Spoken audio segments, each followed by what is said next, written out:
5, 4, 3, 2, 1.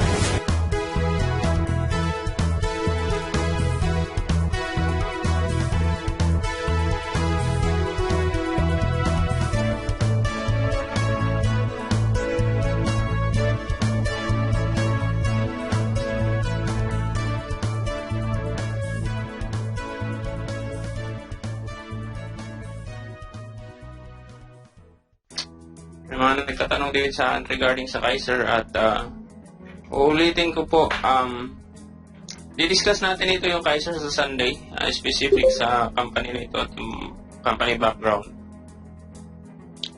Nagtatanong tungkol sa Kaiser. Unang-una po, lagi po nating tandaan bakit kumuha po tayo ng Kaiser.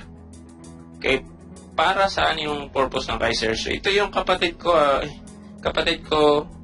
inoferan ko siya ng Kaiser regarding sa pagkalagahan ng pagkakaroon ng healthcare.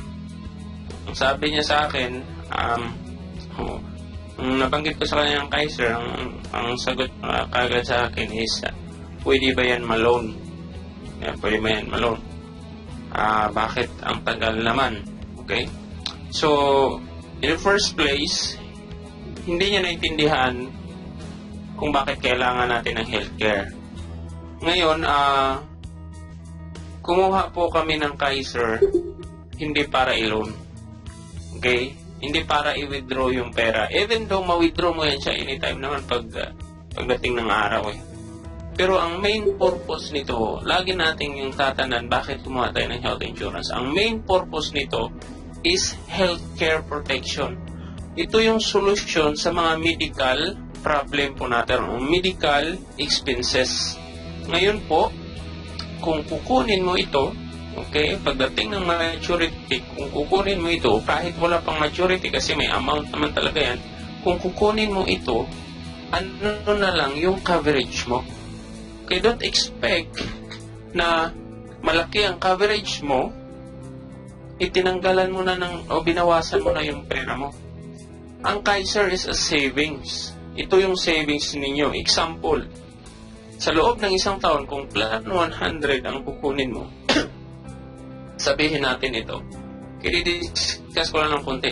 Sa loob ng 7 years, ang plan 100 na contract price is 411,000. Sabihin mo, huwag mo ito ilagay sa Kaiser, ang 411,000 mo. Ilagay mo siya sa bangko. Okay?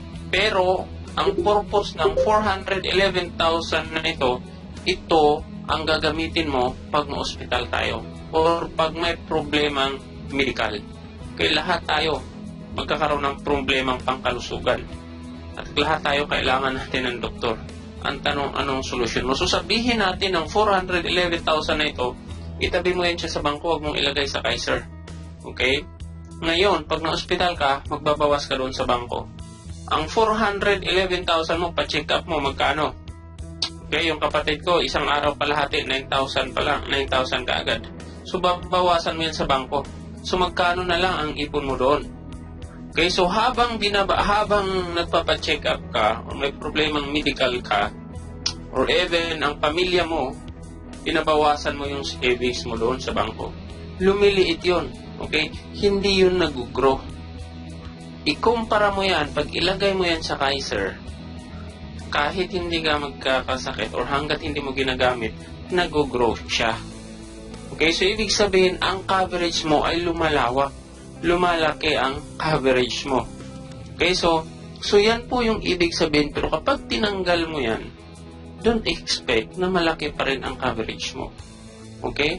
So, take note, ang main reason bakit kailangan mo ng healthcare protection, lalo na sa panahon natin ngayon. Anong nangyayari sa PhilHealth? Okay? Yun yung masamang balita. Sana, wag naman.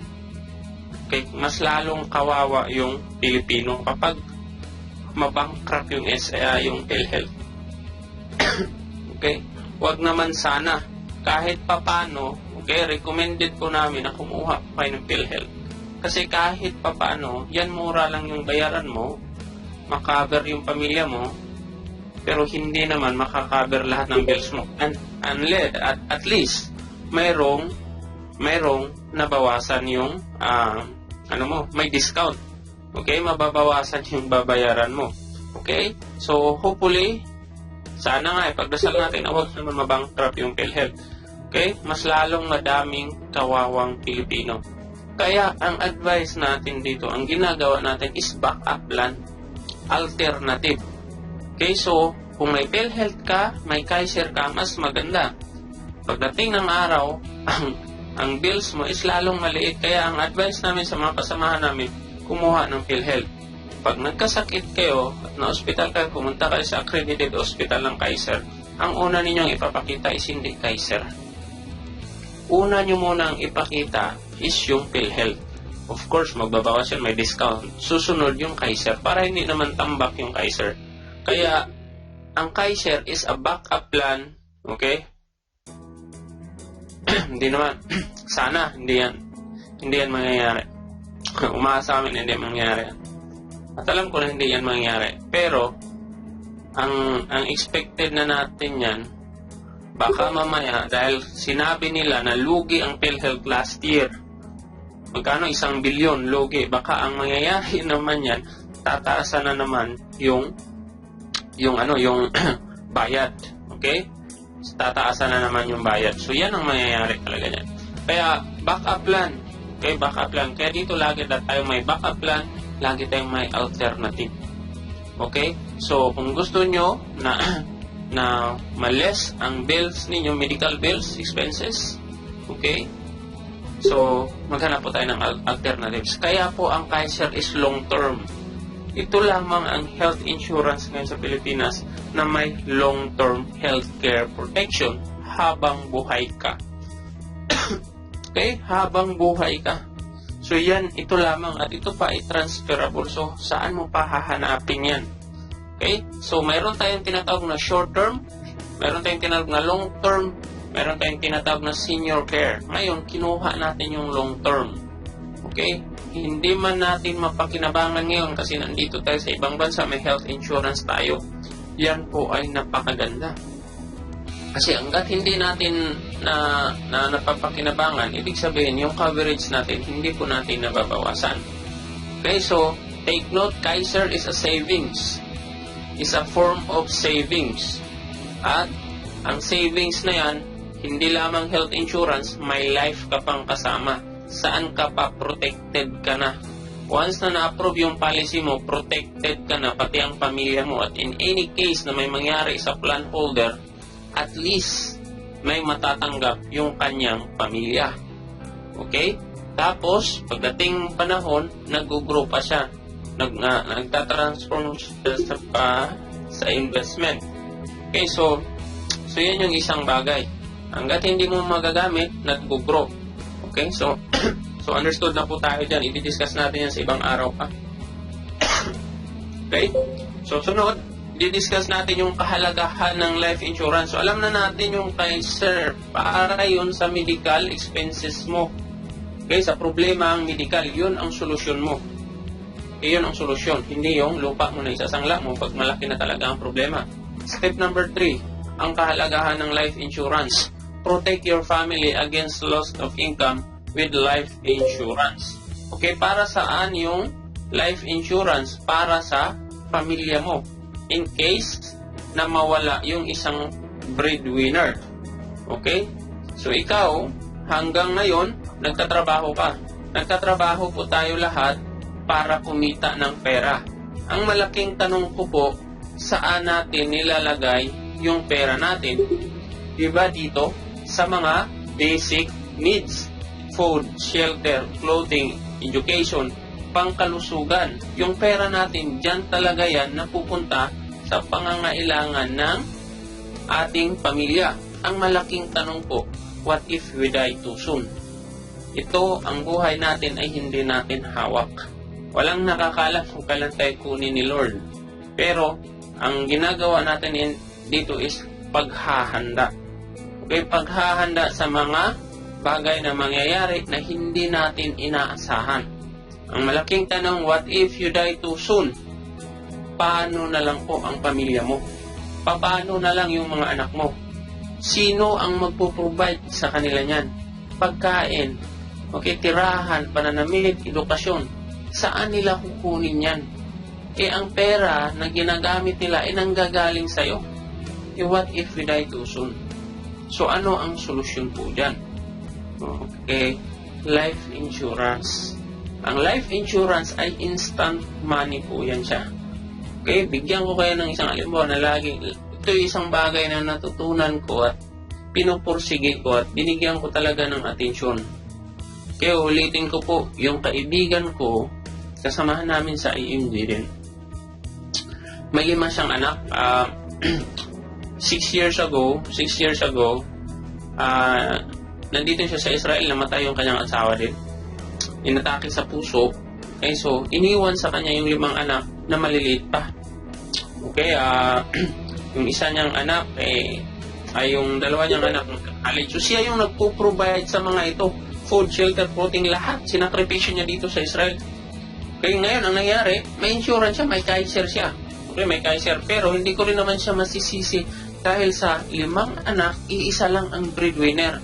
Pero, lagi kong sinasabi sa kanya, sabi ko, ate, pag maka-recover ka, makaipon-ipon ka, ituloy mo ang Kaiser mo. Mahigit na 1 taon hindi niya binayaran, nag-lapse yun. Sa karoon din siya ng problema sa puso at namatay sa biglaan nung last year, November 2015. Namatay po siya, ang laking problema, wala siyang hindi niya lapse ang kanyang Kaiser. Ngayon po, ang kawawa is yung anak. 5 anak, sino ang magpo-provide niyan? Food, shelter, clothing, education, health. Ginawa namin po dito, naghingi po kami ng apuloy kung sino ang pwedeng tumulong. So, nakaabot po kami ng mahigit 200,000 piso sa lahat ng mga donasyon sa mga kapwa po namin Pilipino at lahat. So, umabot po ng 200,000 pesos. Ang 200,000 pesos na yon, pinadala namin sa pamilya for temporary. Okay? Temporary na makarecover po sila sa kanilang mga basic needs. Okay? Ngayon, kung mayroon siyang binayaran niya ang Kaiser niya, may makukuha siya na kulang-kulang dapat 400,000 pesos. Kahit hindi pa siya tapos magbayad. Okay, dahil yun ang contract, yun ang terms, yun ang policy. Kaso hindi niya binayaran. So, okay? So, ngayon, kawawa yung mga anak. So, yan po ang purpose ng life insurance. In any case, may mangyari sa isang breadwinner, yan ang magiging temporary shelter or temporary protection para sa mga pangangailangang pinansyal na mga naiwang anak. Okay? Marami sa atin na kahit pambili ng kabaong problema pa ng pamilya. Okay? So, yan yung isang bagay. Yan ang solusyon ng life insurance. Okay, isa pa. Ang purpose ng life insurance ay pambayad niyo po yan ng state tax. Ano itong state tax? Okay? Once you die, all your asset, pati mga investment ninyo, kasama na po dyan. Take note, ang pera ninyo sa bangko at mag-freeze po yan at under po yan ng 20% state tax law. Ibig sabihin po, ang pamilya ninyo, asawa, anak, hindi nila ma-withdraw yung pera ninyo sa bangko or mga investment ninyo unless hindi sila magbayad ng tax at 20% po yan. Kahit beneficiary pa yan, yung pamilya mo o yung anak mo na nandyan nakalagay, hindi pa rin nila makukuha yan. Okay? Anong ibig sabihin? Ano itong state tax? So halimbawa po, kung may 1 million ka dyan, okay, 20% ng 1 million, 200,000 pesos.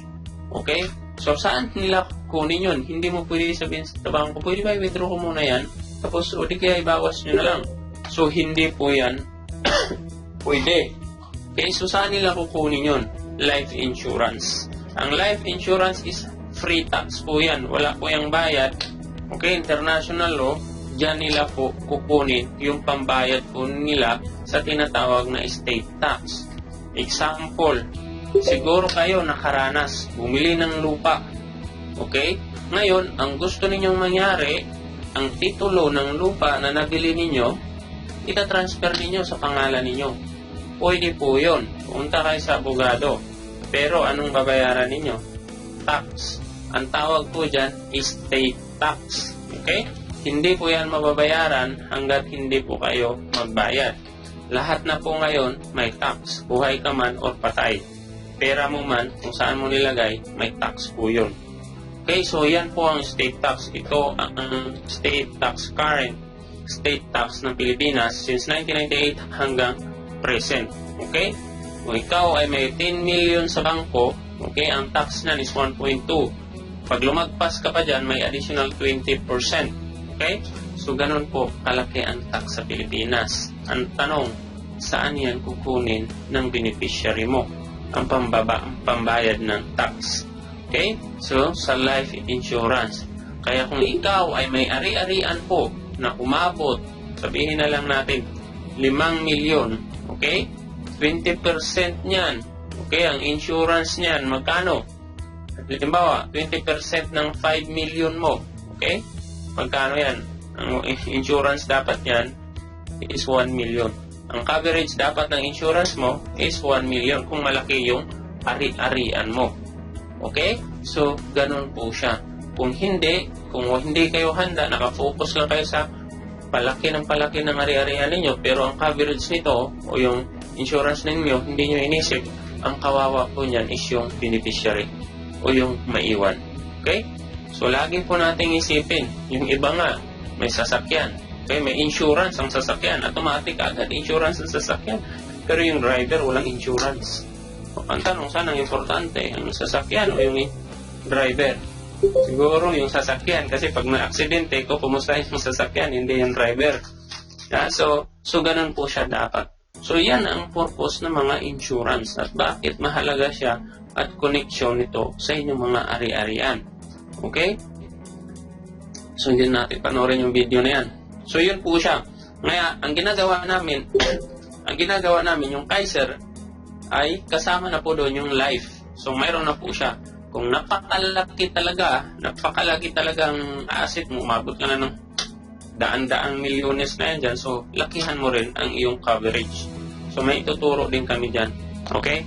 Yung iba, nilalakihan talaga nila ang mga insurance nila. Okay? Kasi kung hindi, patay ang kanilang mga asset. Sino maghahabol niyan? Si Kim. Si Mami Kim. Si Mami Kim Henares. Hahabulin niya ang inyong mga properties. Yan ang hinahabol nila ngayon. Yung mga mayayaman na namamatay dahil malaki ang assets nito. Or malaki ang asset at malaki ang insurance na makiklaim nila. Okay? Pag hindi yan sila makabayad, patay yung asset mo. Ang tax niyan, kukunin nila yung mga properties mo. Okay? So, ganun po ang nangyayari. Step number 4. Eliminate debt. Okay? Meron tayong tinatawag na bad debt. Meron din tayong tinatawag na good debt, yung utang. Okay? So, ang mga Pilipino daw, sabi nila, mahilig daw pumunta sa London. Kasi loan dito, loan doon. Okay? Hindi pa tapos yung loan, hindi pa tapos na bayaran, nagbabalak na naman. Okay? So, meron din yung Pilipino na sabi mo, anyayahan mo regarding sa investment. Parang ayaw, alanganin, pero pautangin mo. Mabilis. Okay? Meron tayong bad debt, merong good debt. Okay? Pag sinabi mong bad debt, umutang ka, papatayo mo ng bahay mo. Okay? O umutang ka, binili mo ng cellphone. So, bad debt ang tawag po doon. So, kung good debt naman, umutang ka, pwede mong gawing business. Okay? Umutang ka,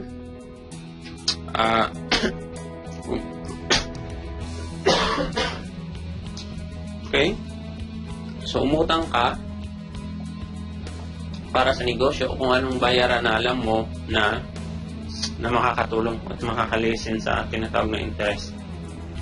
Okay? Kaya sabi dito, if you cannot control your debt, debt will control you. Okay? So, yan po ang mangyayari. If you cannot control your debt, your income will become useless. Okay? So, marami po ang nangyayari na ganyan. Okay? So, talagang nauubos na yung sahod. Yung iba, sa halos wala ng sahod, pambayad na lang po sa interest. Okay? So, mayroon po kaming mga naranasan yun kasi nagpapautang. Nagpapautang kami. Ang ginagawa namin, sinisave namin yung mga napakalaki ang utang. Yung mga 10, actually may 20 pa nga eh. So, talagang yung mga kahit kapwa nating Pilipino, gahaman din. So, 20%. Okay? 10%, 8%. So, yung ginagawa namin, so, tinutulungan namin sila para mas mababa yung kanilang babayarang interest. Para kahit paano may matira sa kanilang sahod. Okay, so yan po yung mga nangyayari. Okay, kaya kung maaari, get out. Okay, wag po tayong mangutang. Okay, wag po tayong mangutang at umiwas sa utang kung kinakailangan. Pag no choice na talaga, yan na po ang last option mo. Yan na po ang last choice mo. Kung maaari at kaya mo pa, umalis ka. Okay? So, step number 5, create an emergency fund. Ano itong emergency fund na kailangan kong i-create? 3 to 6 months ng iyong income. Kailangan mo siyang itabi. Okay? Huwag mangutang para hindi i-pull sa Facebook. Okay? So, ano itong emergency fund? Ang emergency fund, ang purpose nito is para sa pag nawalan ka ng trabaho, nasira yung sasakyan mo, medical emergencies, mga pamilya na kailangan ng tulong, nasira yung bahay mo, kunin mo po siya sa emergency fund. Ang emergency fund, ito ay pera na hindi mo kailangang ilagay sa bangko unless kung malaki na, o kailangang i-invest mo unless kung malaki na. Ang emergency fund ay cash on hand. Take note, ito po ay cash on hand. Ang emergency fund ay pera na dapat hawakan mo or hawak mo 24/7. Okay, ilagay mo siya sa bangko. Minsan yung mga ATM machine sa Pilipinas hindi available. Lalo na kung ikaw ay na OFW, nasa bangko yung pera mo, hindi mo kaagad-agad ma-withdraw. Okay, emergency fund ay cash on hand. Okay, so dapat mayroon po kayo nito. Okay, so gagamitin nyo lamang po siya in case of emergency. Halimbawa, napagyo yung bayan ninyo, no? Nasira yung bahay ninyo. Wala kayong pampaayos ng atip. Saan nyo siya kukunin? Okay, emergency fund. Okay, yung pamilya ninyo, kagaya ng kapatid ko na emergency, kailangan ng pera kaagad. So, saan ako kukuha? Emergency fund. Okay, hindi mo kailangang mangutang. Hindi mo kailangang mag-advance sa amo mo. Okay? Dahil kailangan mo ng pera at padala sa Pilipinas. Dapat may emergency fund ka. Ang ginagawa po namin ay meron po kaming alkansya sa bahay. Okay? Or sobre. So, example po, yung asawa ko po ay 2 years ago ay nag-start po kami nung nalaman namin regarding dito. Nag-start po kami na mag-establish ng aming finances at isa na ito ang emergency fund. So, pagkatapos niyang trabaho niya araw-araw, naglalagay siya ng 20 shekel or 10 shekel per day. O di kaya $4. Okay, $4 per day. So, nilalagay namin yun. Ngayon, after 1 year, sa hindi inaasahan, okay, inoperahan siya, at nawalan siya ng trabaho. Actually, hanggang ngayon, ilang buwan na since September, October, November, December, January, February, March. Okay? 6 months na siya nawalan ng trabaho. So, saan niya po kinukuha ang kanyang pangangailangan sa araw-araw? Sa emergency fund. Okay? Yung investment po namin, hindi po namin nagagalaw yun. Okay, dahil meron po kaming emergency fund. Dahil nawalan siya ng trabaho, so yan po ang purpose. Ang pera para sa biglaang pangangailangan ay kunin ninyo dapat sa emergency fund at mag-establish po kayo. Okay? Ito ay pera sa mga biglaang pangangailangan, hindi sa biglaang sale. Sa biglaang sale, pagdating sa mall, nakita mo, buy one take one. Summer sale. Uy, nagmura yung sapatos. 50% off. Bibili ako, kunin ko sa emergency fund. So, wala na. Kaya unless kung mayama ka talaga, milyon ang emergency fund mo, kung may milyon ka na emergency fund, pwede mo na siyang ilagay sa investment. Pero ilagay mo siya sa fixed income investment, sa bond fund. Pwede mo na siyang ilagay sa bangko. Pero make sure na mayroon kang cash on hand. Okay? Cash on hand 24/7 available. Okay, for example, yung isang nanay, dinala niya ang kanyang anak sa ospital. Okay, ang dala niya is 10,000 pesos lang. Kailangan ng down payment sa ospital. Hindi siya maka-withdraw dahil gabi. So, hindi siya tinanggap sa ospital at yung kanyang anak ay namatay. Okay, so ganun po yun yung sa Mindanao. Okay, so uulitin ko po. We need investment to grow our money and reach our financial goals, especially sa retirement. Yan po ang purpose ng investment. You don't need investment if you can work for the rest of your life. Kung magtrabaho ka lang rin naman hanggat buhay ka pa, ayaw mo mag-retire, then hindi mo kailangan mag-invest. Okay, we need healthcare to fund our hospital bills in case we will get sick. Okay, kung palagay mo naman ay hindi ka magkakasakit sa buong buhay mo, then hindi nyo po kailangan ng health insurance. Okay, we need life insurance to protect our family against loss of income. You don't need life insurance kung hindi ka naman mamamatay at wala kang pamilya or wala kang responsibilidad. And even kung wala kang property. Okay? So, uulitin ko po. At isang bagay lamang po ang masasabi ko sa inyo at may papangako po namin.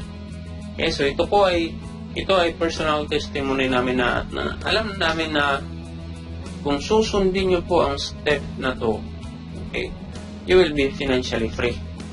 Lahat tayo gustong maging malaya pagdating sa pera. Kumbaga, walang problema. So, lahat tayo, kung susundin nyo po ito, yung step na to, hanggat kaya nyo pa, please increase your income. Mag-ipon. Okay, mag-ipon. Para mapalaki ang inyong savings. Okay, mag-ipon, magtipid. Okay? Health and life protection. Mag-avail po kayo ng protection ninyo sa inyong sarili, para sa inyong pamilya, para sa inyong mga property. Pagkatapos na magkaroon kayo ng ganyan, kung maaari, umiwas po kayo sa utang. Okay? Kung wala naman kayong utang, please create an emergency fund. Okay? Pag okay na po ang lahat yan, saka po kayo mag-isip na mag-invest. Okay? Kung wala po kayo sa baba, kung wala kayong emergency fund, wala kayong health insurance, okay? May mga utang pa kayo, advice ko sa inyo, huwag kayong mag-invest. Dahil kung gagawin nyo po yan, okay? Gagawin nyo po yan, mayu-useless lahat ng investment ninyo. Okay? Pag dumating ang financial crisis sa pamilya mo, sabayan pa ng worldwide crisis, pagbagsak ang investment, malulugi talaga kayo. 80% na mga nag-i-invest, nalulugi sila. Alam niyo kung bakit? Walang healthcare protection, walang emergency fund. Kasi hindi pa tumubo ang investment, winidraw na kagad, pinambayad sa ospital. Emergency sa pamilya, winidraw kagad dahil kailangan ng pera. Okay? Kapag sabihin naman natin wala kayong utang, okay? Kagaya ng ginagawa namin, pagdating ng sahod namin po, ang pera namin ay binabayad namin sa aming mga insurance mag-asawa. Tag-iisa kami, meron kami mga insurance. May ka-insure kami, tag-iisa kami ni Mrs. Tapos, pagkatapos namin yan, naglalagay kami sa emergency fund namin. Ang sweldo ko po na natatanggap matapos sa makwenta, naglalagay kami sa emergency fund. At ang sobra, binuhos namin sa investment. Ngayon po, pag may problema kami, which is lahat naman tayo may problema, lalong-lalo sa Pilipinas, daming problema doon, at kumbaga ikaw na lang ang pag-aasa nila pagdating ng emergency, okay, lagi po yan. May mga naranasan kami in the past 2 years. Isa na ito po, yung nawalan yung asawa ko ng trabaho. Okay, so, lahat po yun may solusyon. At lahat po yun, emergency fund, health insurance. Pero sa lahat ng problema po namin financial, hindi po investment namin ang solusyon. Dahil ang investment na yan, na pera na ini-invest namin, ay gusto namin makarating yan sa goal namin na retirement age. Magre-retire kami 15 years. At sa awa po ng Diyos, kahit sa napakaraming problemang financial na dumating sa amin, okay, hindi namin nagagalaw ang aming investment. Hindi namin nagagalaw yan. Dinadagdagan namin. Ang ipon namin, nilalagay namin lahat yan sa investment. Okay, so, pagdating sa problema, ito ang solusyon, emergency fund. Pagdating sa hospital, ito ang solusyon sa baba. Okay, wala naman kaming utang. So, ngayon po, Alam nyo, kung nagsimula po ako 2014, okay, 2014 is struggling kasi dalawang insurance tapos kunti lang yung income. So, ang ginawa namin, nag-increase yung income. Alam nyo kung ilang months pa bago kami nagsimula mag-invest? 6 months. Nung nag-member ako, ang inuuna ko kagad Kaiser. Okay? Tapos, emergency fund, naglagay kami. Hindi kami kagad nag-invest. Nag-invest kami after 6 months pa. Kasi kulang yung income. Okay? Yung mga kasamahan ko, actually, yung mga tinuruan ko, nag-invest pa kaagad, nauna pa sila sa akin. Pero lagi kong tinuturo yung tama. Kapag inuna mo ang investment na yan at wala ka nito sa baba, sisiguro din ko useless yan. At naging useless na. Tignan mo ang nangyayari sa kanila. Yan yung personal testimony ko, kaya lagi ko yung pipilitin at kung maaari lang, huwag muna kayo mag-invest. Hanggat wala kayong healthcare protection, wala kayong emergency fund na hawak dyan, okay, halos kapos pa kayo, huwag muna kayo mag-invest. Okay? Ang investment, hindi yan siya minamadali. Pinaplano po yan. Pinaplano. Okay, so yan yung isang bagay na susundin ninyo. Makalimutan nyo lang lahat ng tinuro namin. Okay, ito ang huwag ninyong kalimutan. Yan po ang basihan ninyo kung anong gagawin ninyo sa pera ninyo. Okay? Yan yung basihan ninyo. Kapag mayroon kayo niyan lahat, maging malaya kayo pagdating sa financial. Sasabihin ko yan sa inyo. Okay? So, uulitin ko. May mga investment kayo sa sasakyan or lupa, savings, okay, mutual fund or stock market. Sabihin natin dito na punta yung pera ninyo. Ito yung mga asset ninyo. Ang pinakamalaking asset ninyo is yung tinatawag ninyo na paano ninyo ma-preserve yung asset ninyo. Ang pinakamalaking asset ninyo is yung tinatawag ninyo na pamilya. Ito lahat, ito yung mga ari-arian ninyo. Ang pinaka-importante dyan sa lahat, ang pamilya. Ngayon, paano mo yan sila ma-protectionan? Okay? Nabanggit natin yun. Yung asset protection, yan, health insurance, life insurance, emergency fund, yan ang protection sa mga ari-arian ninyo. Yan ang magpo-protect sa mga napundar ninyo. Okay? Kung wala kayo niyan, magiging vulnerable ito sila lahat. Apektado sila lahat, lalong-lalo na ang pamilya mo. Okay? Kung mahal po natin sila, protectionan natin sila. And that is a protection na binanggit po natin. Sabi dito, translate your love to your family by protecting them through protecting you. Okay? Ikaw ang breadwinner. Okay? Ikaw ang nagtutustos para sa kanilang pangangailangan. Proteksyonan mo ang sarili mo. Dahil kapag nawala ka, mangangalahat sila. Okay? So, yan po ang isang bagay. Proteksyonan mo ang sarili mo. Okay? So, yan yung purpose ng mga insurance. Kung malaki ang ari-arian mo, dapat malaki din ang protection mo. Dahil kapag hindi, at kapag hindi mo yan pinantay, useless lahat ng mga asset mo. Ang labas niyan, ibibenta din yan nila. Ibibenta sa murang halaga kasi kailangan. Okay?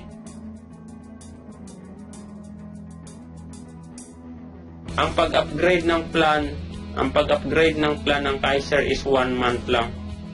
Okay, meron kang 1 month ng palugit. Kaya bago ka kumuha ng plan, mag-isip po tayo ng mabuti kung ano talaga ang gusto natin. Kasi marami kami mga kasamahan dito kumuha ng maliit after a few months na bagong isip, gusto nila ng malaki. Na-realize nila, ayun, wala na, no choice. So meron lang po tayong 30 days. Okay? 30 days lamang po. Okay? So financial freedom, ito ang ino-offer ng IMG. Ito yung tinuturo namin. Okay? Total financial solution. Solution sa problema ng financial. Ang IMG hindi magbibigay sa iyo ng problema, kundi solusyon. Problema sa pera, binibigyan namin ng solution. And we have a solution. Ang problema nga lang, kung i-apply mo ang solution na yan. Ang IMJ ay nagbibigay siya ng financial services. Okay? Ito yung kumpanya ngayon sa Pilipinas. It provides financial services in the financial industry. Ang IMG po ay nasa financial industry business. Ano itong financial industry? Financial industry, kasama na po dito yung mga credit union, mga bangko, credit card companies, health and life insurance, stock brokerage, investment, real estate. Ito yung business na walang product. Okay? So nagtataka kayo, anong produkto ninyo? Actually, maraming nagtatanong yan. Anong produkto ng IMG? Ang produkto niya, wala. Financial education. Ito yung mga sinasabi nating nasa financial industry or financial management ang binibigay ng IMG. Okay, halimbawa si Facebook, anong product niya? Wala. Diba? So, ito ang binibigay ng IMG, financial services. Kaya hindi po kami sa tinatawag na distribution company. Kagaya ng Global, Forever Living, mga Avon, Royale, may mga products sila. Sila po ang kumpanya na nasa distribution company or distribution business. So kami, nasa tinatawag na financial industry. At ang product namin is education, financial services at saka financial education. Okay, so ngayon, ang IMG ay isa sa mga available ngayon sa Pilipinas na may mga top and leading companies na kagaya na sinabi ko na kasama sa tinatawag na financial industry business. Pagdating sa healthcare, life insurance, investment, real estate, general insurance, ito yung mga company na hawak ng IMG ngayon. Napakaraming company sa Pilipinas. Kaya pag sinabi mong investment, real estate, napakarami. Health insurance, life insurance, napakarami. Pero ito ay mga top and leading companies na available ngayon sa Pilipinas. Okay? Na yan ang ino-offer nila. Kasi kung halimbawa po ay noon, halimbawa, magkahiwala yung telepono, camera, music, video, internet, ngayon, pinag-isa na yan. Nasa iPhone na. Okay? Nasa Samsung nyo na. So, andyan na lahat yan. Dati magkakahiwalay. Bit-bit mo, Walkman, napakalaki.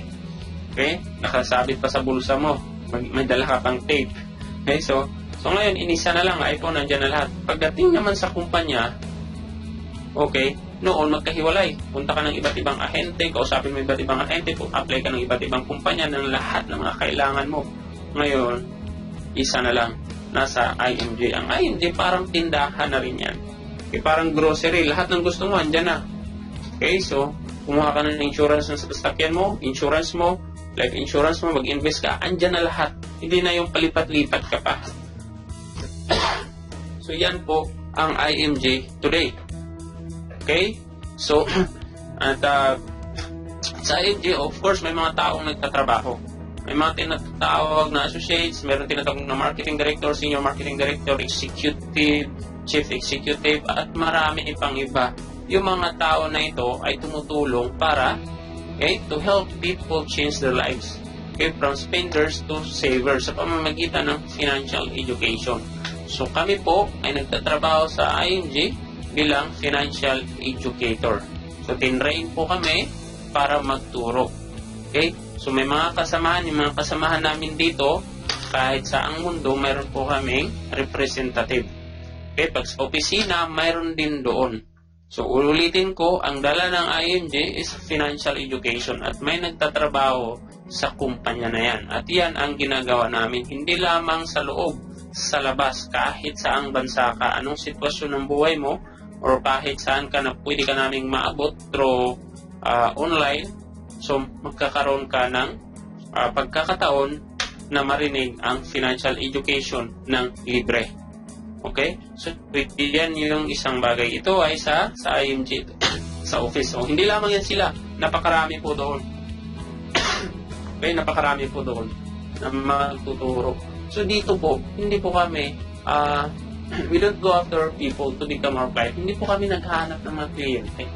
Okay? And ginagawa namin, we help people. Okay? Increase their financial intelligence. Yung kaalaman tungkol sa pera. Okay, hindi po kami naghahanap ng kliyente. So, sa palagay ninyo, kung yung mga bagay na tinuro o natutunan nyo sa amin in the past few days, ay hindi ba nakatulong sa inyo? Of course, nakatulong siya. Okay, nakatulong siya na mabigyan kayo ng tamang information. So, yan ang ginagawa namin dito. We help people, okay, and professionally manage their own money. Yan lagi ang aming sinasabi. Kaya napakaraming nai-scam, napakaraming naluloko, napakaraming kapwa nating Pilipino ang natatangayan at nawawalan ng pera. So, dahil dito, ang kakulangan, ang kakulangan ng financial intelligence. Kaya dito, tinuturuan namin sila para kayo na mismo ang hahawak sa sarili ninyong pera. Bakit nyo pa ipapahawak sa iba? Kasi hindi po natin alam. Okay, so yan ang ginagawa namin. Kaya tingnan nyo po ang mga naluloko. Saan nila binibigay yung pera nila? Sa tao. So dito, tinuturo natin na kung maaari, na huwag ninyong gagawin yan. Okay? So professionally manage their own money at makapag-prepare kayo sa inyong future. So ang tinuturo natin dito is more on our future tungkol sa future po natin. We do our financial crusade by sharing to people what we believe in and recommend to others what we do. We just share, make people understand, and let them decide. Yan ang ginagawa namin ngayon. Hindi po kami namimili. Okay, ginagawa namin, you will attend ng financial education. Okay, mas maganda. Hindi namin kayo pipilitin. Oy, mag-attend ka, kailangan mo to. Hayaan mo na yung amo mo dyan. Hayaan mo siyang, hayaan mo kung anong ginagawa siya. Basta mag-attend ka. Hindi ka namin pipilitin. Okay? So, walang pamimilit dito. Ini-inspire namin yung tao. Wala kaming nire-require sa kanila. Magbayad ka ng ganito para makating ka ng lecture. Hindi. We inspire them sa sarili namin ginawa. At hindi sa lahat, hindi kami nagpapakita dito ng pera sa Facebook na nakatanggap kami ngayon. Actually, binabayaran kami. Of course, binabayaran kami ng kumpanya sa ginagawa naming pagtuturo. Ang kagandahan, hindi namin kayo sisingil. Kaya unlike sa iba sa Pilipinas, yung mga financial guru, mag-attend ka ng financial education, okay? Or kahit anong klaseng live lecture sa Pilipinas, may registration yan. Pinakamura na yung 500 per day. Iwan ko lang kung may 500 per day pa ba, per hour lang. Ha? So dito, spoon feeding ang ginagawa namin. Tinuturo namin hanggang sa maintindihan mo pa. Okay, so, napakasimple. Hindi kami nagpapakita ng pera. Uy, ano to, binigyan ako ng company ng ganito kalaki. Sumali ka na sa IMG, mag-attend ka ng lecture. Hindi. So, sumali ka man or hindi, it's okay. Wala namang problema at walang mawala sa amin. Okay? So, and of course, ang pinaka-the best na biyaya dito is magkaroon kami ng tinatawag na direct access sa mga kumpanya na nakikita ninyo. So, yan yung tinuturo namin.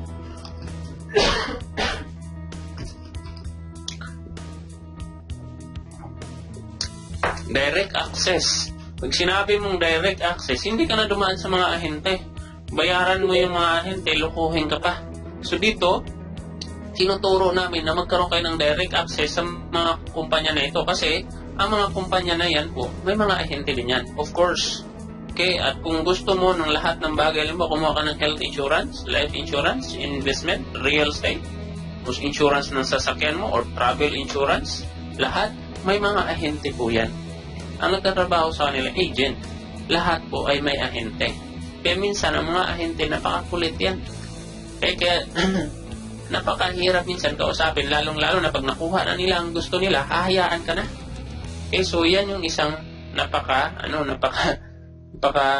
may mga abusado minsan ahente. So, napakahirap, lalong-lalo na kung ang buhay pinansyal mo at ang mga financial product na kailangan mo ay inaasa mo sa ahente. So dito hindi namin gagawin yan. Tuturuan namin kayo.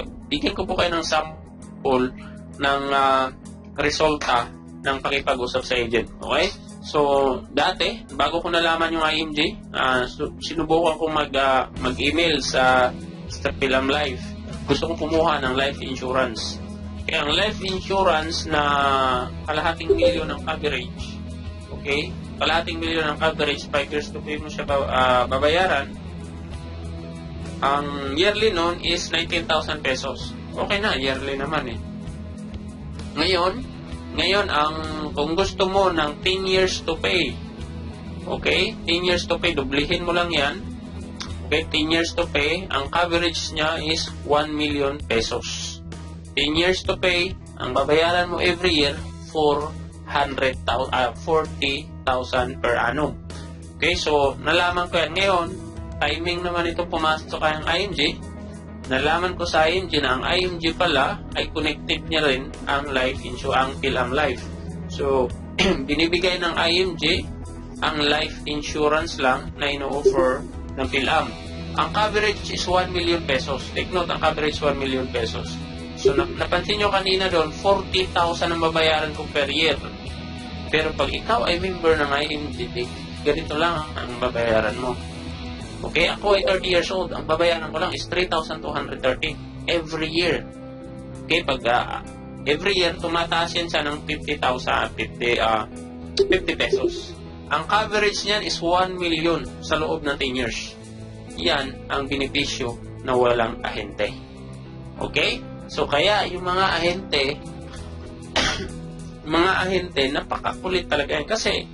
Kasi malaki ang kikitain nila doon. Okay, so, yan ang isang bagay na tinuturo namin na bypass the middleman. Ikaw na mismo ang maging ahente sa sarili mong pera sa pangangailangan mo. Okay, so, ito is for IMG members only. So, kagaya ng sinabi ko, pag malaki ang asset mo, malaki ng ari-arian mo, tapos yung coverage ng Kaiser mo, ay ang insurance ng Kaiser mo ay maliit lang, coverage niya kasi kasama ng hospital doon. Yung iba talaga na malaki, milyonaryo talaga, napakarami ng mga ari-arian or dinadagdagan nila ng term insurance coverage ng kanilang mga asset. Okay, so term insurance yan. So yan ang ginagawa nila at ganyan kamura.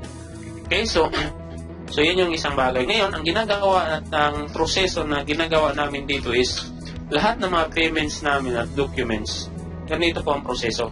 Pinapadala namin yan sa IMG. Okay? Ang IMG ang magpa-process ng mga papers na yan, mga bayad, tapos pinapadala nila sa kumpanya na ito. Mga kumpanya, real estate or insurance ninyo, Kaiser or investment. Ngayon, ang kumpanya na ito, once na na-receive na nila yung mga documents na pinadala mo sa IMG at binigay ng IMG sa kanila, i-forward nila or mag-message sila sa'yo for confirmation. So, ganyan ang proseso na ginagawa namin dito. Bakit hindi ka na lang dumiretso sa kumpanya? Bakit kailangan mo pang idaan sa IMG? Pagaya ulit ng sinabi namin, isa po dyan is yung mga agent. Okay? Isa po dyan ang mga agent. Pag may problema kami sa aming investment, sa aming insurance, ang IMG ang isa sa mga tumutulong sa amin. Ang IMG, pagdating sa mga problemang legal, may mga abogado din sila na ready to help. Okay, pero kung ikaw ay dumiretso dyan sa kumpanya na yan, okay, halos hindi ka papansinin. Lalong-lalo na kung yung ahente mo ay nawala na. Marami kaming nakakausap. Sabi nila, ay kumuha na ako ng ganyan dati. Ngayon, hindi ko rin napakinabangan. Okay? Hindi na ata, hindi na ata gumagana yung company na pinasukan namin. Unang-unang, isang dahilan dyan po, hindi yung kumpanya. Kung may mga problema kayo sa mga kumpanya na pinasukan ninyo, unang-una, hindi kumpanya ang may problema. Yung ahente.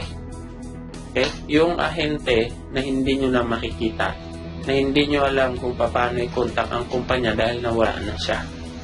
Okay? So, yan ang problema. So, dito, ang risk namin ay mas lalong bumaba.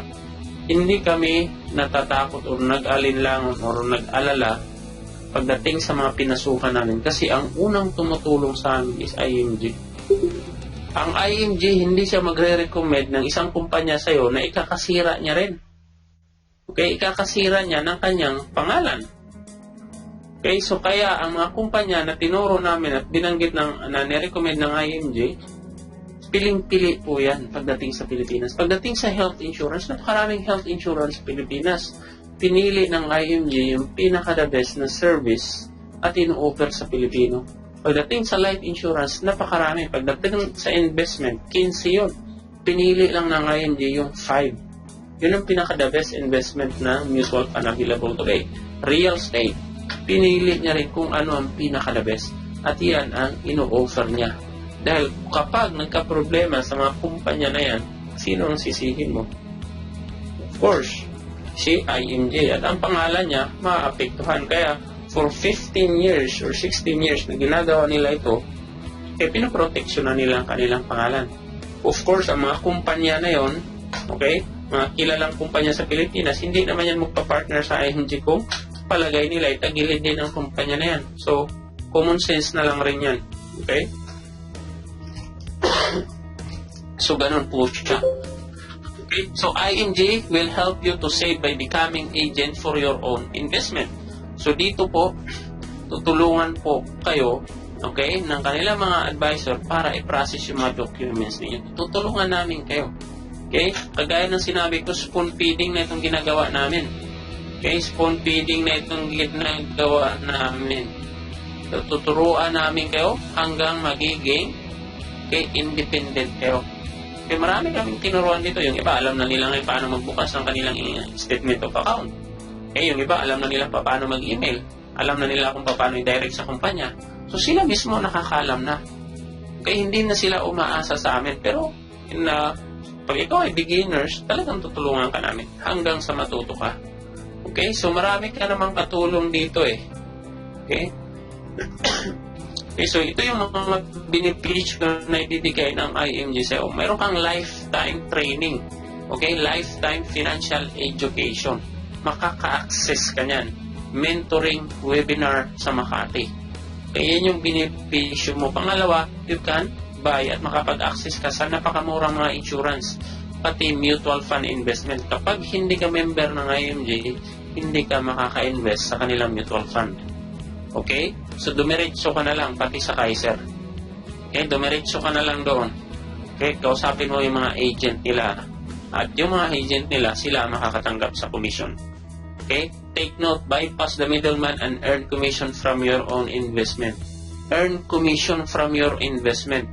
Ito yung binanggit ko na nag-invest kami at may bumalik sa amin na pera. Nag-invest ako ng 25,000, may 300 pesos na bumalik sa akin. Saan yun?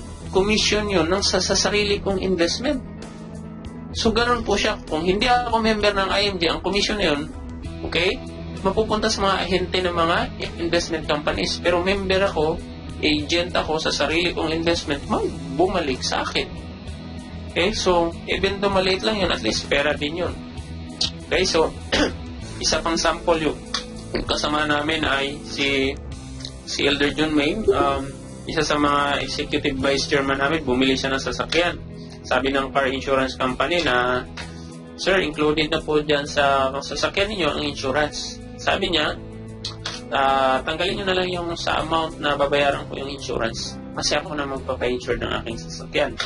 Pumunta siya sa IMG, kumuha siya ng application form para sa kanyang sasakyan na insurance. Ang laki pa ng tinipid niya. Ngayon, yung pera na natipid niya, binalik niya ulit sa investment. Okay, so isa pang sample. Si Erlinda, yung kasama namin dito, nagbakasyon yung kanyang asawa dito, so kailangan ng travel insurance. Okay, so nag-email siya sa IMG, kailangan niya ng travel insurance, anong requirements at form, pinorward ng IMG sa kanya, pinilafan niya, nagbayad siya, may commission pa siyang natanggap. Okay, may commission siyang natanggap mula sa insurance ng kinuha ng kanyang asawa. So, saan ka pa nun? Napakadali ang access. Okay, napakadali ang access, makakatanggap ko pa ng commission sa sarili mong pera. Okay, so kapag sa labas ng IMG mo yung ginawa, okay, magbabayad ka, of course. At ang pinaka-the best dito na ino-offer ng IMG is trabaho. You will train to work in the company and become financial advisors. Kagaya ng ginagawa namin. Nagtatrabaho kami, binabayaran kami. Okay? Pero ito ay hindi libre. Kung dito ka sa Israel, may lifetime registration ka ang babayaran, $140. Lifetime registration to have access sa lahat ng mga bagay na ganyan. Saan napunta yung $140? Ang $140 mo, para lang yan sa mga documents at papel na ifo-forward ng IMG doon sa mga kumpanya na credited nila para ma-registered ka. Okay? At higit sa lahat, may license ka na magturo. May license ka na mag-share. Kami, hindi kami bogus. Kaya may mga license kami. At ang license na yan, nire-renew namin yan. Parang, kumbaga parang teacher. Meron silang license na nire-renew. Okay? Mga business, may mga permit yan sila nire-renew. So kami din, mayroon.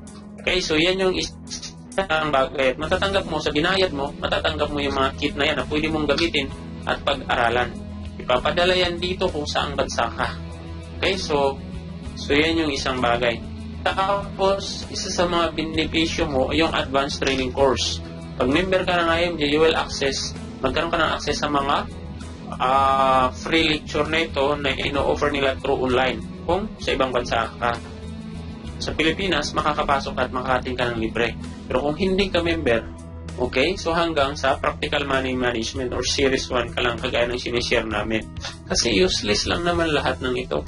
Yung pinaka-basic at pinaka-number 1 ay hindi mo ma-apply. Paano mo ma-absorb lahat at maintindihan yun? Yung isa hindi mo nga in-apply. Okay, yung pinaka-simple. Okay, so yan yung isang bagay. Okay, so at yan ay tuturo din ng mga taong ito na available sa lahat.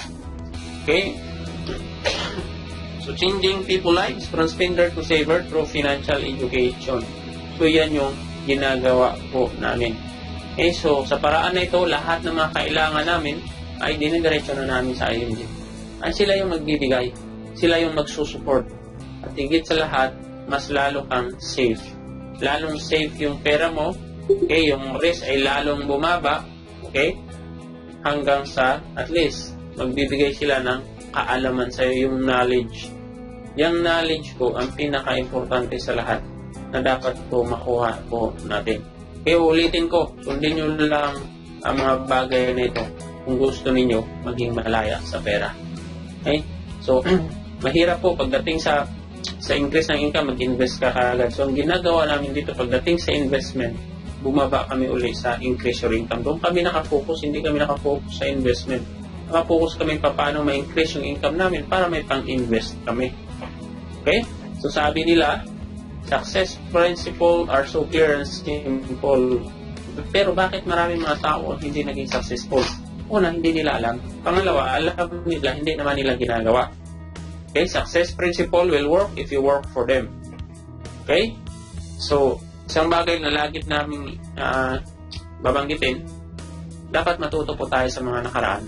Mga naunang tao sa atin. Mga magulang natin, anong buhay nila ngayon? Financially free ba sila? Or financially independent? Or dependent? So, matuto po tayo sa kanila na hoping na pagdating ng araw, hindi na ako magiging kagaya ng magulang ko. Magulang ko, financially dependent sila sa amin. So, sabi ko sa sarili ko, pagdating ng araw, ayaw ko maging kagaya sa kanila. Hindi nila may enjoy ang kanilang retirement kasi wala silang pera eh. Kaya wala silang pera. Kaya ngayon, paghandaan natin yan dahil darating ang araw na darating din tayo sa kagayang sitwasyon na yan. Hindi natin mapipigilan yan. Kaya hanggang ngayon, ang gagawin natin is save. Mag-ipon hanggat may trabaho pa. At higit sa lahat, mag-invest kayo. Mag-invest kayo para sa future ninyo. Para pagdating sa retirement ninyo, ay makukuha kayo. May mga mai-enjoy nyo dahil financially free kayo. Okay? So, ang financial freedom ay hindi po basta-basta. It takes time. It takes time. Kailangan lang mahabang pasensya. Okay? So, it takes time. It takes time lang. So, financial independence is not a dream. It is a decision and a priority. Kaya hindi po ito instant money or paggising mo, pagtulog mo, pagkagising mo, milyonaryo ka. Okay? Hindi po ito panaginip lang. Kung gusto nating maging mayaman, which is lahat naman talaga tayo, it's a decision. Kaya at bigyan mo ng priority. Pagdating ng araw, wala kang ibang sisihin kundi yung sarili mo lang. Bakit ganito ako? Bakit ka naghirap? Okay? Hindi mo pwedeng sasisihin yung mga magulang mo. Okay? Mga kapatid mo o anong asawa mo o anak mo. It's because of your own decision. Kung bakit nandito ka ngayon sa kinakalagyan mo in your present situation, it's because of your own decision. Okay? So yan yung isang bagay. Ngayon, ang isang layunin po namin is we will break this cycle of poverty. Okay? Yung poverty na kung saan yung poverty na kung nararanasan nyo na mismo ngayon, nararanasan nyo na mismo, sana huwag na maranasan ng ating mga anak. Okay, ganun lang naman yun. Pag mahirap yung nanay, maggulang, ang resulta niyan, mahirap yung anak. Okay? Tapos pag mahirap yung anak, ganun na rin ang mayayari nun kapag hindi ka umalis. Bibigyan ko po kayo ng sample. Ito totoong buhay. Okay, so ako pinanganak akong mahirap ako yung nakatira ako sa Palawan. Yung buhay namin doon is mangingisda lang. Okay, yung tatay ko mangingisda, yung nanay ko nagtitinda ng isda. Okay, naranasan ko na, of course, anong labas ko, mangingisda din. So, kahit scholar ka sa college, may mga kailangan ding pera na panggastos na hindi mo matustusan. Dahil wala kang pera.